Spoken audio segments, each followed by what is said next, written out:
Hello, good morning बेटा। आज मैं आप लोग को अग्रिम याचना क्या होता है इसका तात्पर्य हुआ कि कुछ ऐसे अंशधारी होंगे जो समय से पहले अपने अंशों के राशि का भुगतान कर देते हैं, तो ऐसी परिस्थिति को अपन बोलेंगे अग्रिम याचना। फॉर एग्जाम्पल, यदि कोई अंशधारी अग्रिम याचना की राशि देता है तो उस पर यदि पार्षद अंतर नियम में कोई विशेष उल्लेख नहीं है तो उसे 6% की दर से ब्याज देना अनिवार्य होता है। यदि पार्षद अंतर नियम में जो उल्लेख है कि यदि कोई अंशधारी अग्रिम रूप से पैसा देता है तो उस पर जितना प्रतिशत की दर से ब्याज का उल्लेख होगा उसको उतने ही प्रतिशत की दर से दिया जाएगा। यदि उल्लेख नहीं है तो केवल कितना परसेंट दिया जाएगा, 6% की दर से दे दिया जाएगा। यदि कंपनी ने फॉर्म एफ में इसका उल्लेख किया है तो उसे 12% की दर से ब्याज दिया जाएगा अग्रिम याचना पर। ठीक है, अग्रिम याचना क्या होता है उसे एक एग्जाम्पल के माध्यम से मैं आपको समझाने का प्रयास करता हूँ। ठीक है, मान लीजिए हम पढ़ रहे हैं अग्रिम याचना।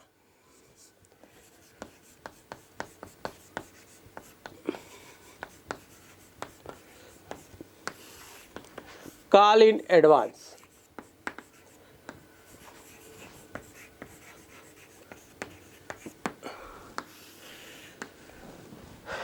कॉल इन एडवांस का एक एग्जाम्पल मैं आप लोग को लिख रहा हूं।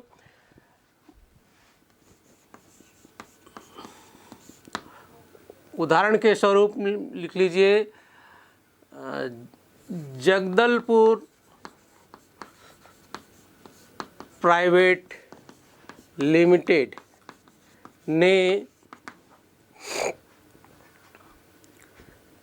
2000 पूर्वाधिकारांश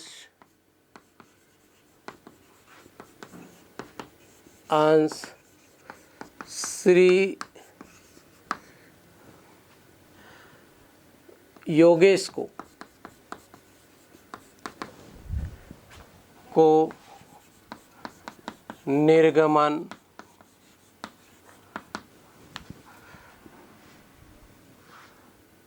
किया जो प्रति अंश 100 रुपये की दर से थी। राशि इस प्रकार दे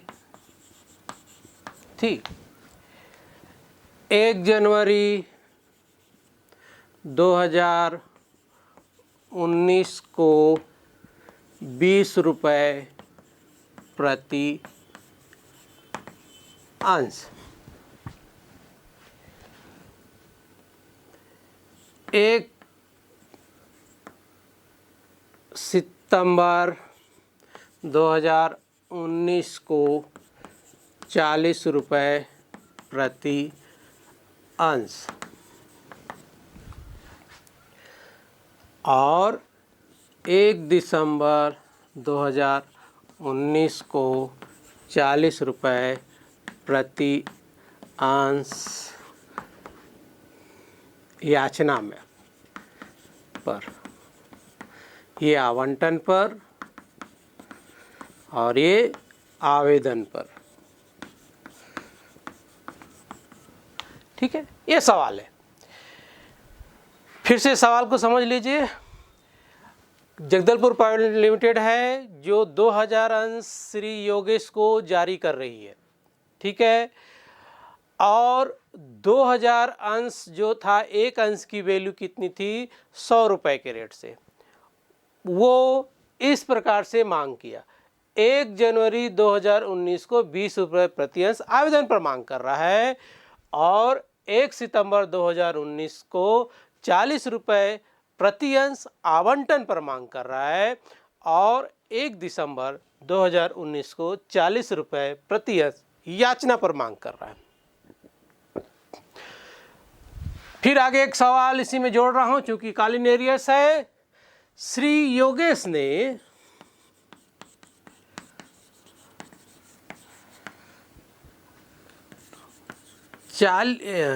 श्री योगेश ने याचना की राशि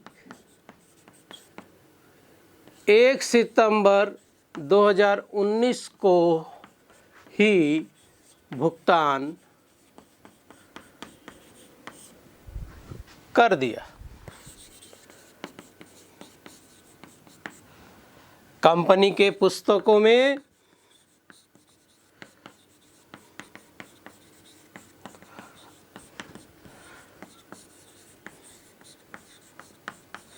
पंजी प्रविष्टियां कीजिए।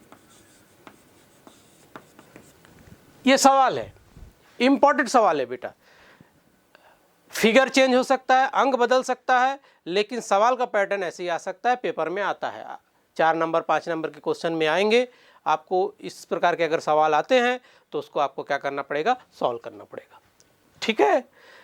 अब ये जो मिस्टर योगेश हैं वो 1 सितंबर 2019 को ही क्या कर दे रहा है, पेमेंट कर दे रहा है, जबकि उसको कब करना था, 1 दिसंबर 2019 को करना था। ये वाली राशि कब कर दे रहा है, 1 सितंबर 2019 को कर दे रहा है। तो एडवांस दिया है, इसे ही हम क्या बोलेंगे, अग्रिम याचना या कालीन एडवांस। तो कंपनी के पुस्तकों में किस प्रकार से इसका ट्रीटमेंट होगा, इसका इलाज कैसे किया जाएगा, उसको मैं आपको बताता हूं। पंजी प्रविष्टि कैसे करेंगे उसको आपको देखना है। चलिए सवाल नोट कर लीजिए, फिर मैं आपको इसका ट्रीटमेंट आपको बताता हूं। ठीक है, चलिए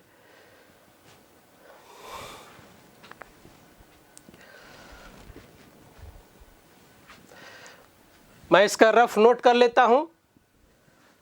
आवेदन 1 जनवरी 2019 को 20 रुपये प्रति, कितना हजार अंश, 2000 अंश, कौन सा, पूर्वाधिकार अंश। ठीक है। आवंटन कम दे रहा है 1 सितंबर 2019 को, क्या रेट से, 40 रुपये से। और याचना कब दे रहा है, 1 दिसंबर 2019 को 40 रुपये के रेट से।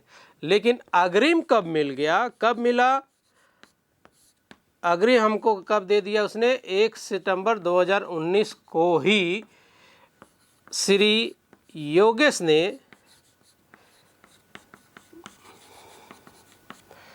2000 अंशों पर 40 रुपये के रेट से 80,000 रुपये उसने क्या कर दिया, अग्रिम दे दिया। ठीक है। इसका कैसे इलाज होगा, इसका कैसे ट्रीटमेंट होगा, उसको आप लोग देखिए। ठीक है, चलिए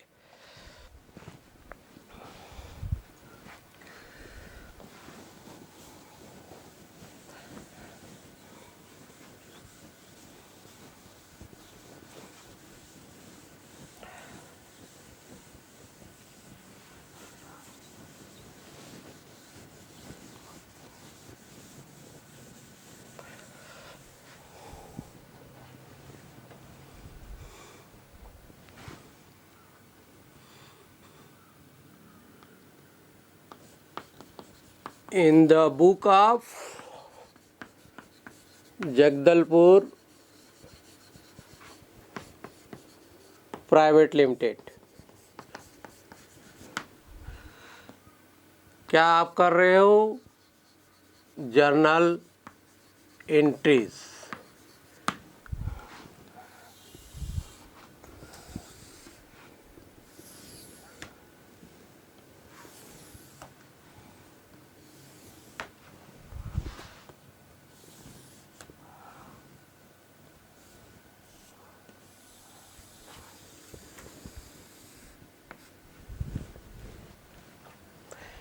ये कौन सा कॉलम है, दिनांक का।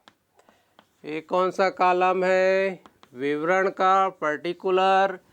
ये कौन सा कॉलम है, ये खाता पृष्ठ, ये डेबिट अमाउंट मतलब नामे रकम, और ये होता है क्रेडिट अकाउंट अमाउंट मतलब जमा रकम। ठीक है, चले पढ़े। चलिए, सबसे पहले कौन सा तारीख को मिला उसको? 1 जनवरी 2019 को क्या मिला? आवेदन राशि मिला। तो आवेदन राशि मिलने का क्या जनरल एंट्री बताया था अभी तक मैंने? Bank account debit to share application account मतलब बैंक खाता नामे अंश आवेदन खाता से। ठीक है,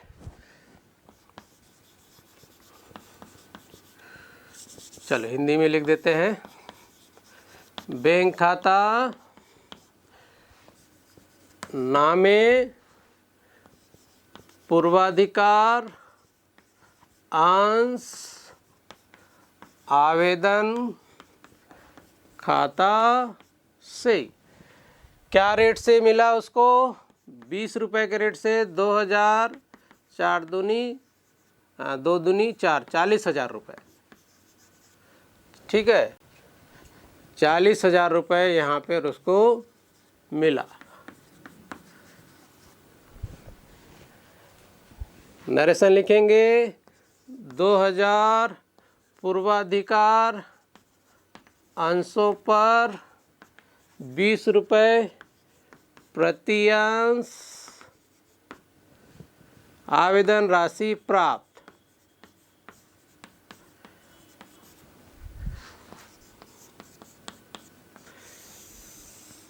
ठीक है, अब इसको क्या कर देना है आपको? पूंजी खाते में ट्रांसफर कर देना है।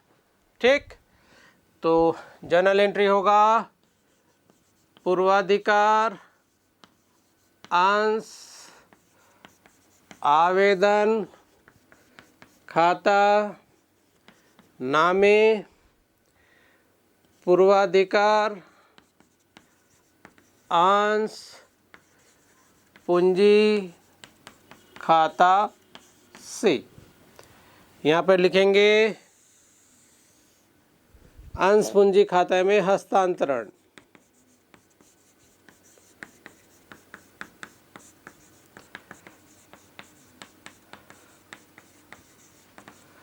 कितना रुपए? 40,000 रुपये। ठीक, समझ में आया बेटा? चलिए, अब कौन सा राशि मांगेगा? अलॉटमेंट। अलॉटमेंट कितना? 40 रुपये के हिसाब से 2000 अंशों पर। पूर्वाधिकार अंश आवंटन खाता नामे पूर्वाधिकार अंश पूंजी खाता से। कितना हो जाएगा? 80,000 रुपये। नरेशन लिखेंगे 2000 पूर्वाधिकार अंशों पर 40 रुपये प्रति अंश आवंटन राशि की मांग करने पर। ठीक, अब हमने कितना रुपए मांग किया? 2000 अंशों पर 40 रुपये के रेट से 80,000 रुपये का आवंटन राशि मांग कर लिया। ठीक, अब आवंटन राशि हमने मांग कर लिया है, अब हमें इसे रिसीव्ड होगा। जब रिसीव्ड होगा उस स्थिति में मिस्टर योगेश जो थे उन्होंने भी क्या दे दिया? पैसा दे दिया। ये 1 जनवरी का हुआ और ये कौन सा तारीख का था? 1 सितंबर का। ठीक है, 2019। ठीक, ये जो 2019 के समय ही उन्होंने क्या कर दिया? अग्रिम राशि पेमेंट कर दिया। ठीक है, चलिए इसको नोट कर लीजिए।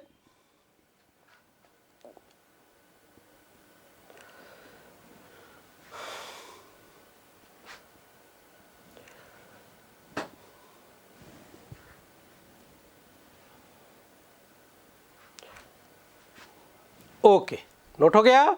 अब आपको यहाँ पर अलॉटमेंट की राशि के साथ ही एक व्यक्ति जो मिस्टर योगेश थे उन्होंने पेमेंट कर दे रहा है, 1 सितंबर को ही पेमेंट कर दे रहा है। ठीक है, चलिए इसको मिटाता हूँ मैं।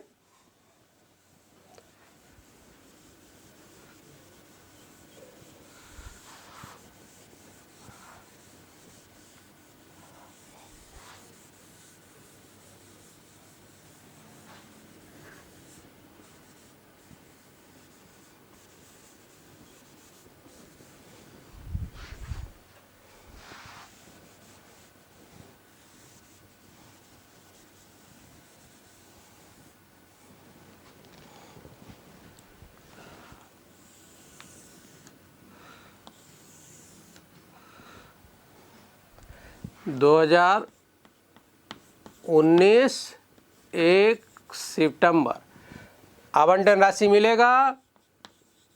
बैंक खाता नामे पूर्वाधिकार अंश आवंटन खाता से 80,000 रुपया मिलना तो है, साथ में मिस्टर योगेश जो थे उन्होंने याचना राशि भी पेमेंट कर दिया। जब याचना राशि अग्रिम मिल रहा है इसी तारीख को, तो उसके लिए जर्नल एंट्री होगा पूर्वाधिकार अंश अग्रिम याचना खाता से कितना रुपया 2000 अंश का धारी था, 40 रुपया याचना मांग किया था, 80,000 रुपया यहाँ पर उसको मिल जाएगा। ठीक है, यहाँ पे लिखना नहीं है इसको, यहाँ पे 80,000 रुपये यहाँ पे लिख देंगे। तो बैंक से टोटल कितना रुपया मिल जाएगा, 1,60,000 रुपये। समझ में आया? नरेशन क्या होगा, 2000 पूर्वाधिकार अंशों पर 40 रुपये प्रति अंश आवंटन राशि प्राप्त एवं याचना की राशि 2000 पूर्वाधिकार अंशों पर 40 रुपये प्रति अंश अग्रिम प्राप्त। ठीक है, ये हो जाएगा। अब हम क्या चीज मांग करेंगे, हम प्रोसेस पूरा करना, कंप्लीट करना है। हमको याचना राशि यहाँ पे मिल गया तो इसका मतलब ये नहीं हुआ कि यहाँ पे सवाल खत्म हो गया। यहाँ पर सवाल आपको और आगे बढ़ाना है। याचना राशि भी क्या करना पड़ेगा, मांग करना पड़ेगा। तो मांग करते हैं 2019 1 दिसंबर को पूर्वाधिकार अंश याचना खाता नामे पूर्वाधिकार अंश पूंजी खाता से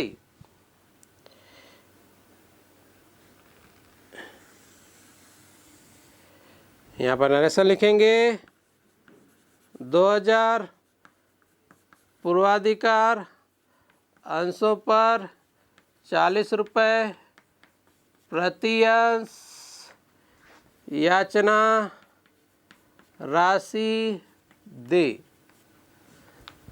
कितना रुपए, 80,000 रुपये। ठीक है,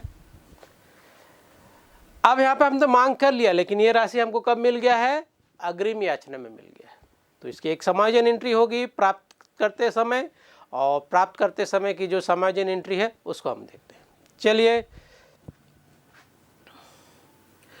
2019 1 दिसंबर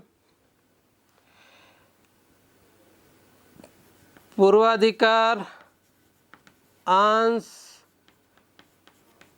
अग्रिम याचना खाता नामे पूर्वाधिकार अंश याचना खाता से कितना हो गया 80,000 रुपये।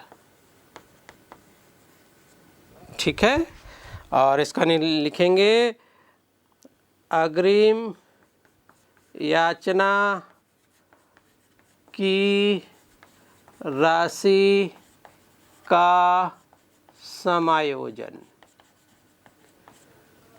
ठीक, ये समझ में आ गया। अब आपको क्या करना है, टोटल करना है। ठीक है,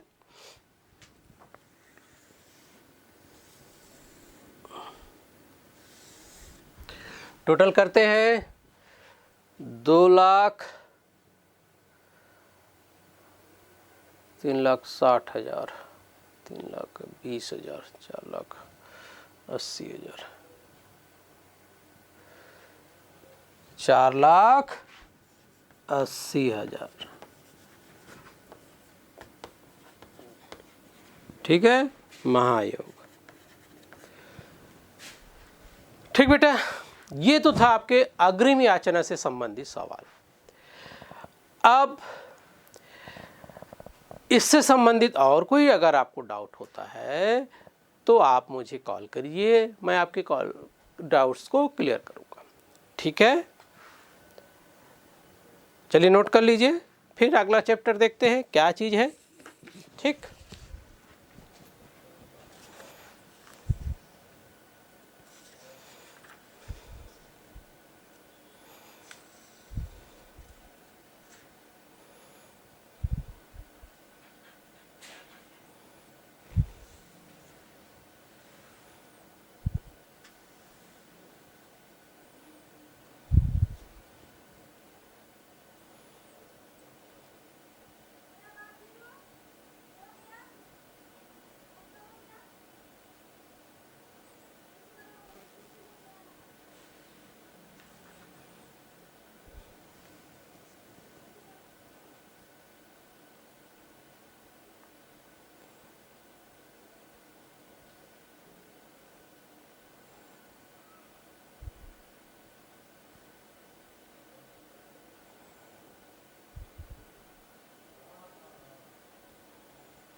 हो गया, नोट कर लिया बेटा।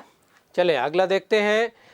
कंपनी कभी कभी क्या करती है, वह किसी के व्यवसाय को खरीद लेती है और उस स्थिति में भी वह प्रतिफल के रूप में अंशों का निर्गमन करती है, या अन्य प्रयोजन के उद्देश्य से भी वह अंशों का क्या कर देती है, निर्गमन करती है, या संपत्ति खरीदती है तब भी अंशों का निर्गमन कर देती है। तो उस स्थिति में कैसे किया जाएगा निर्गमन?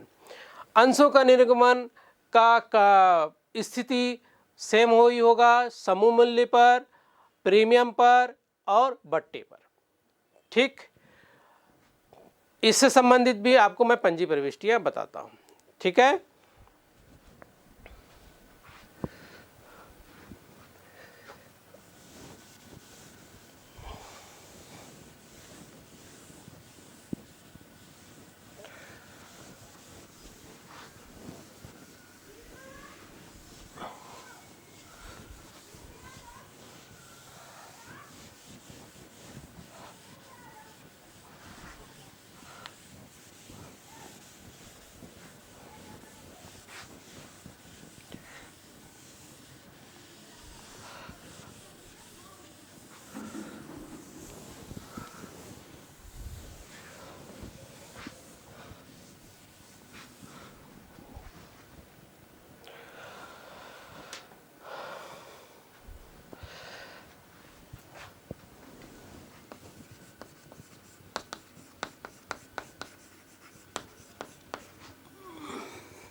अन्य प्रतिफल कुछ भी हो सकता है, संपत्ति खरीद सकता है या व्यवसाय खरीद सकता है। ऐसे स्थिति में भी वो अंशों का क्या करता है, निर्गमन कर सकता है।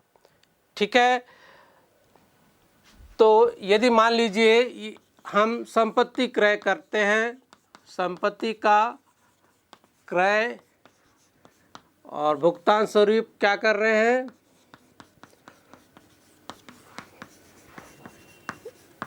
अंशों का निर्गमन कर रहे हैं। तो इससे संबंधित क्या जनरल एंट्री होगा? जब हम संपत्ति खरीदेंगे तो संपत्ति आ रहा है, आने वाली चीज को क्या करना पड़ता है, आपको नामे करना पड़ता है। संपत्ति खाता क्या करेंगे, आपको नामे करना पड़ेगा। तो जनरल एंट्री हो जाएगा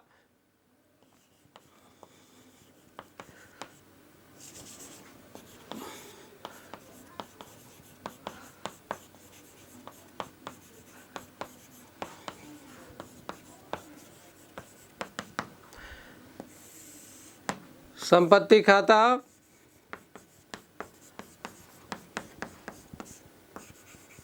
नामे, और जो बेचने वाला है उसके खाते से, विक्रेता से।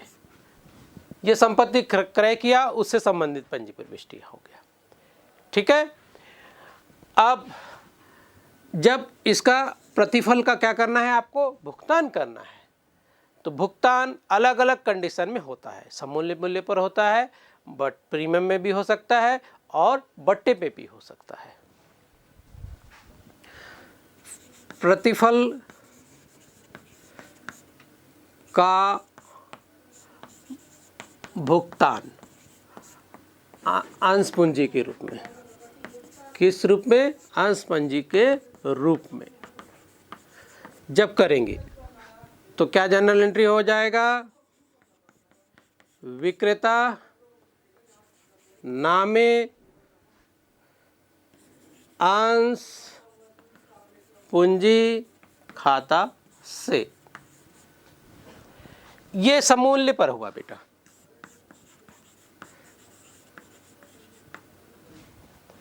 समूल्य पर जितने का था उतने का दे दिया, तो उसे अपन क्या बोलेंगे, समूल्य पर होगा। ठीक, अब कभी कभी क्या होती है, कंपनी प्रीमियम पर भुगतान कर देती है या बट्टे पर भी भुगतान करती है। तब ऐसे स्थिति में क्या पंजी प्रविष्टि होगी, तो विक्रेता नामे हो जाएगा, अंश पूंजी खाता से प्रतिभूति अंश प्रीमियम खाता से। ठीक है, इसको आगे चल लिखता हूं मैं। तीसरा, यदि प्रतिफल का भुगतान प्रीमियम पर हो, प्रीमियम पर जब करेगा तब ऐसे स्थिति में आपको एंट्री करना पड़ेगा, विक्रेता नामे अंश पूंजी खाता से प्रतिभूति अंश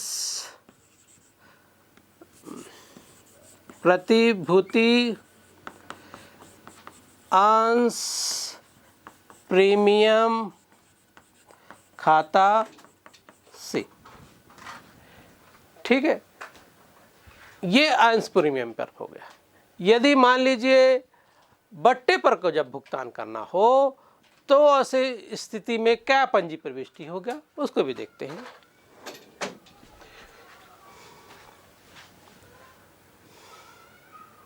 नोट हो गया बेटा, मिटाए।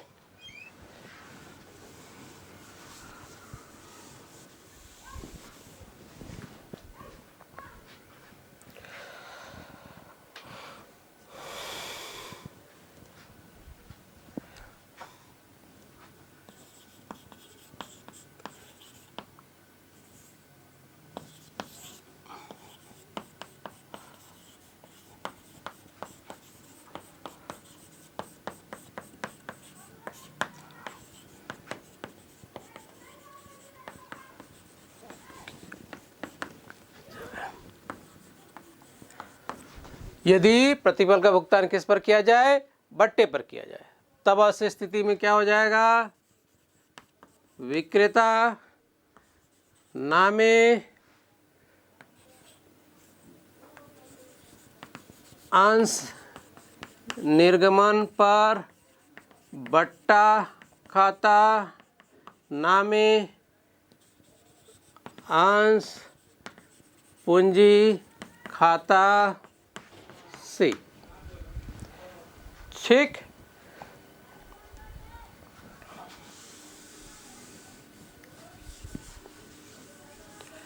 ये आपको समझ हुआ। ये तो था अन्य प्रतिफल के संबंध में हमको क्या कर रहे हैं, प्रतिफल के स्वरूप अंशों का निर्गमन कर रहे हैं, बट्टे पर, सममूल्य पर और निर्गमन पर। इसको और अधिक समझने के लिए एक एग्जाम्पल मैं आपको बताता हूँ, उस एग्जाम्पल के माध्यम से आपको आसानी से समझ में आ जाएगा। क्लियर? चले देखते हैं एग्जाम्पल क्या होता है।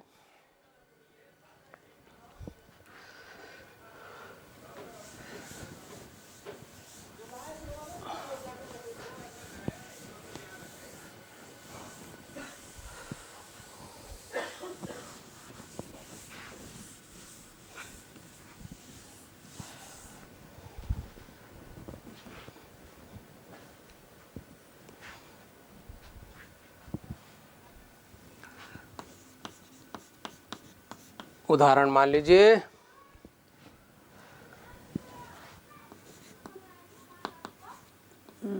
विजन केवल कंपनी, इसको हिंदी में लिख देता हूँ, विजन केवल प्राइवेट लिमिटेड ने 99,000 रुपये का संपत्ति क्रय किया।